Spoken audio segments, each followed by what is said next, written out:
In 1959, 21 African-American boys died in a school fire in Wrightsville. Now, decades later, you won't find a grave marker for them, nor will you find an official cause of the fire. It's a story possibly unknown or forgotten by many, but it's a chapter in history that's far from being closed. For the last 5 decades, every year has been 1959 for Frank Lawrence. For the majority of his life, Lawrence has been trying to solve one of Arkansas's greatest mysteries. Nobody ever knew it existed because of the ability of the state of Arkansas to do such a fantastic job at covering it up. March 5th, 1959, 69 African-American boys, ages 13 to 17, including Lawrence's 15-year-old brother, Lindsey Cross, were padlocked into their dormitory for the night at the Negro Boys Industrial School in Wrightsville. Around 4 a.m., a fire mysteriously ignited, forcing the boys to fight and claw their way out of the burning building. But it was a carefully calculated murder that involved 21 boys, but it was designed to kill all 69 that were housed inside of this dormitory. Lawrence's life's mission has been to uncover the truth surrounding what he calls Arkansas's secret Holocaust, which coincidentally is also the focal point of author Griffin Stockley's latest work. That most of the boys who were killed had run back to a corner of the building. When the smoke cleared that March morning, the 21 boys that had burned to death were found piled on top of one another in the corner of the dormitory. The 48 that had survived managed to escape by prying off mesh metal screens from 2 windows. If you look at the diagram, you can see that although there were a couple of doors, in fact, we know that there was nobody there to unlock the doors. The horrific event briefly made headlines that also brought attention to the squalor and deplorable conditions the boys had been subjected to. The boys went around in rags. They had one 30-gallon water tank for them to use to take baths. According to Stockley, the boys in the school were committed for being orphaned, homeless, or for committing offenses described as mischief and alleged petty crimes. The school and the treatment of the children became a fiery representation of segregation within the South during the Jim Crow era. The whole part of this is about our history of white supremacy and the way African Americans have been discriminated against historically in Arkansas. I mean, you know, it was never separate but equal. It was always unequal. Now, almost 60 years after the horrific fire, both Lawrence and Stockley are hoping to spark a fresh look at the fire and its cause. For the fact that it was in such deteriorated condition that probably the fire started because of the wiring. So was it gross negligence that led to the death of the boys, or were they burned alive intentionally? So everyone wants to conclude that it was an accident to prevent putting any more embarrassment on the state of Arkansas and the efforts of Orville Faubus. 2 years before the fire, Little Rock and Governor Orville Faubus gained national attention in 1957 during the desegregation crisis at Central High School. Faubus again made headlines when he shut down Little Rock high schools for the 1958-1959 school year, often referred to as the lost year. Lawrence believes the events that followed added fuel to the Wrightsville school's flames.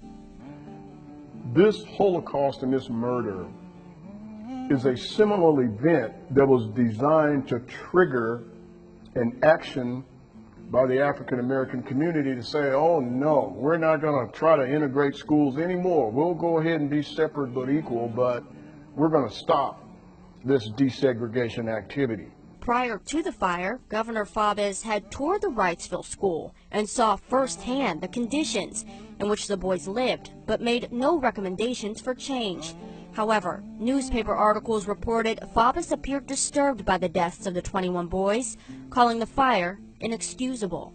He immediately called for a hearing to determine who may have been responsible for the deaths of the children. The very morning that these boys were killed, they're dismantling this whole scene with hoses, rakes, and shovels. They're tearing it apart like they're trying to cover up something. The school staff and superintendent all gave their accounts of what happened that night of the fire, noting that the boys had been locked in and left unsupervised for the night. Conversely, a Pulaski County grand jury found that numerous individuals and agencies were responsible, but ultimately they returned no criminal charges. Unfortunately, it's just like blaming everybody and nobody. In the meantime, in an ironic twist, the land in which the school stood is now the Arkansas Department of Correction Facility, Wrightsville Unit, where you won't find a plaque to indicate the boys ever lived or died there. That the bodies are in here in this open space where there's no markers. This same omission exists at their supposed mass grave, which can be found at the Haven of Rest Cemetery in Little Rock. The bodies was brought out here and a mass grave was dug, just a series of 1, 2, 3, 4, 5, 6, 7, 8, 9, 10 through 14, and the bodies were interred there.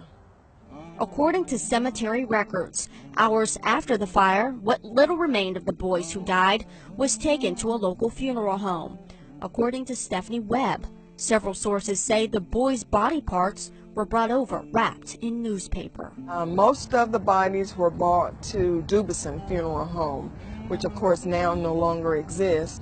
And as far as how they were received, I mean, there's a lot of questionable stuff. The parents of the boys could come in and pick out body parts a la carte and claim that they were their children. 7 of the 21 boys were buried privately by their families. The other 14 are supposedly buried in a mass grave.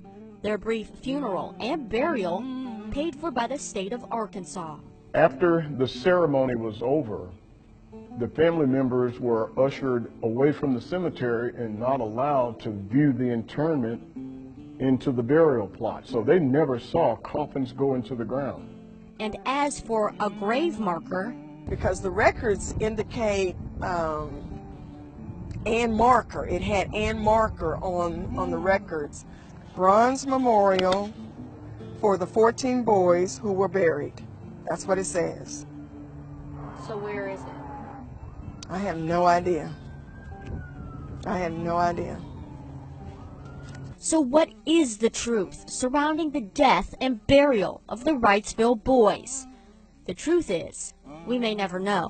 But Lawrence and Stockley both hope their upcoming books expose the perception that Arkansas apparently put little value on those young boys' lives. We have to feel some pain at some point about these things, as opposed to dismissing them as, you know, kind of an academic exercise or just part of our pathetic history of race relations in Arkansas and the South.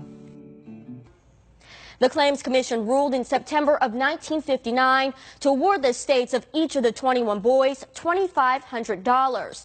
But Lawrence says his family only received $1,400. In the meantime, he hopes one day to gain the rights to exhume his brother's remains for a proper burial. Both Lawrence's book, Locked In and Burned, America's Secret Holocaust, and Stockley's book, Black Boys Burning, both come out later this year.